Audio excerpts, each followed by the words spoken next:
So what do you need a resume for anyhow? A resume is an opportunity to market your professional skills and experience in order to get an interview. Unlike a job application, it allows you to highlight what you consider the best parts of you regarding your skills, experience, and education. Do you know how long an employer spends looking at your resume for the first time? Research shows they only spend about 3 seconds. Imagine you're an employer. What do you notice during your 3-second scan of the resume? After looking at a resume for 3 seconds, ask, what do you believe are the key elements that should be included on a resume? Every resume should include your contact information, your name, home address, phone number, and a professional-sounding email address. Your name should be larger than the rest of the text, and your email should be professional. Remember to check your voicemail and email daily for messages while job searching.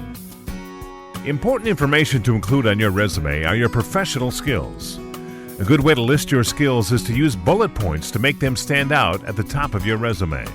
They should be listed in 3 to 5 word phrases with eye-catching descriptive words. All resumes should include what you've done in past job positions. Best practice is to include either the last 5 jobs you've had or your jobs from the last 7 to 10 years. Work experience should be listed in order from your most recent job in order backwards. Another key element to a resume is information about your education.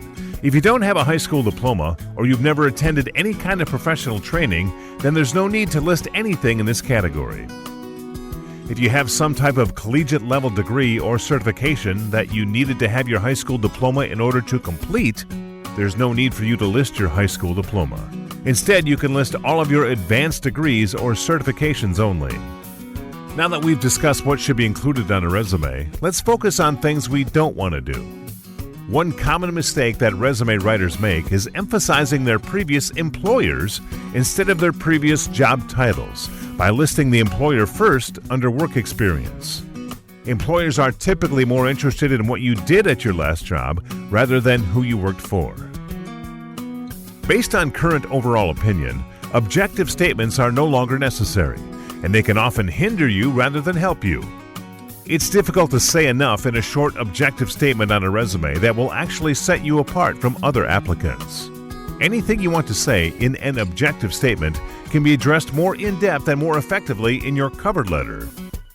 Age discrimination may be illegal, but unfortunately, as the job seeker, you still need to work to actively guard yourself from it. Whether you're just beginning to work or you've been working for decades, anyone is subject to potential age discrimination. It is suggested to not include graduation dates unless you have some post-high school degrees, certifications, or diplomas that have occurred within the last 5 years. Personal information should not be included in your resume.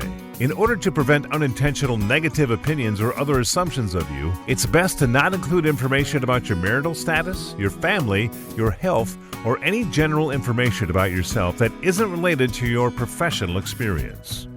Don't fill every inch of space with information. This will create congestion and make it difficult for potential employers to see what you want them to see. Remember the 3 seconds we mentioned earlier? Make it easy on the employers. We don't want them to work too hard to view key elements on your resume and become discouraged. In general, resumes should be kept to 1 to 2 pages. The resume's purpose is to get you an interview. If given the opportunity to interview, you can share additional information not included in your resume. A case where more than 2 pages could be acceptable is if you have 10+ years of work experience that you feel should be shared. We've gone over a few basic principles of what to do and what not to do when writing a resume. Please review more videos on MyFSET to learn about different resume formats and ways to customize to the actual jobs that you are applying for.